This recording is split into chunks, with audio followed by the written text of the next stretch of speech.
Hello again. Today I'm not going to tell you a story, I'm going to ask for your help.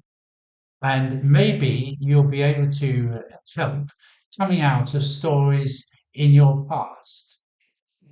We as Christians, like other religions, are meant to be people of the book. We have a book at the center of our faith.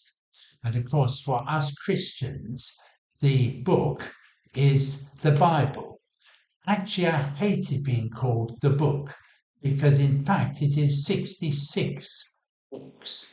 And perhaps the great failure is that we talk about it as one book rather than as 66 books because the books are so very, very different and they need to be read in different ways. So, my problem is this. I have come here to Gran Canaria, which is wonderful. It's wonderful people, so kind, very welcoming, and the church, the people there are good people. And some of them would like to read the Bible together and to be able to see through reading the Bible and listening to the Bible what God wants for them in their lives. It's very, very positive. But how do we go about good Bible reading, good Bible study? Now, there's lots of ideas about how we can actually get people to read the Bible again, or maybe to read it afresh. And there are all sorts of ideas, and I can tell them try a new translation, try listening by audio, and try reading it aloud, try reading it quickly, try reading it more slowly.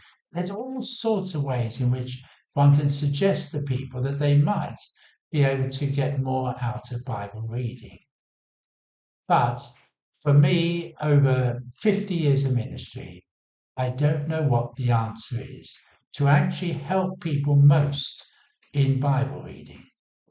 I know the different techniques you can use, the read, the reflect, the respond, the rest, reclaim yourself.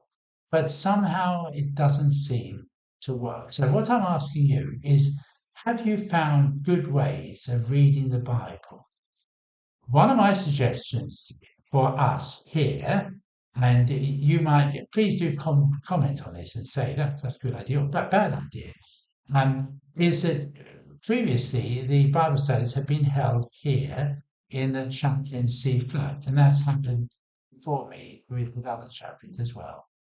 Now a week, early evening, because that seems to suit people. But I'm not so sure that that is the way forward. And I think during the time this has happened, the Bible study has done different things.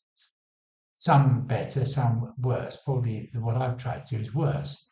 But what I thought and wondered about doing this is this. I said at the beginning that we need to remember that the Bible is not one book, but it's 66 books, 39 in the Old Testament, 27 in the New Testament, all very different, all needing to be looked at differently. What I wondered about doing was changing the venue to the British Club so that, in a sense, we have different people who might come. It might not just be the three or four from the church, which is wonderful if they could come, but it might be that some of the people who go to the British Club might be interested. Some of them might go to other churches, some of them might go to no church. But if I said this week we're going to think about the book of Genesis, come and hear about the book of Genesis, how it came to be written, etc., etc.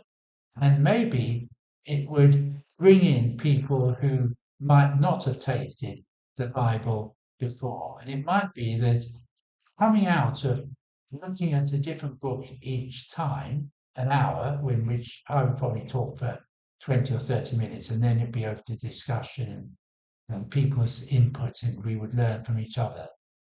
It may be that that is one new way of trying to bring people to have an appreciation of the Bible and the different books, and to see if some of the books may speak to them and help them in their journey through life. But as I said right at the beginning, it's over to you. I don't know what the answer is. And this I will try, but it might have no success at all. And you might have some very, very good idea. And I'd love to hear from it. Probably your idea is good for some and not so good for others. But we just have to try everything, don't we? Because what we want most of all is for people to come to know the love of God, to grow in that love, and to be able to spread that love. So there we are. There's a question for you. Bless you. Thank you for listening, and I'll speak to you tomorrow.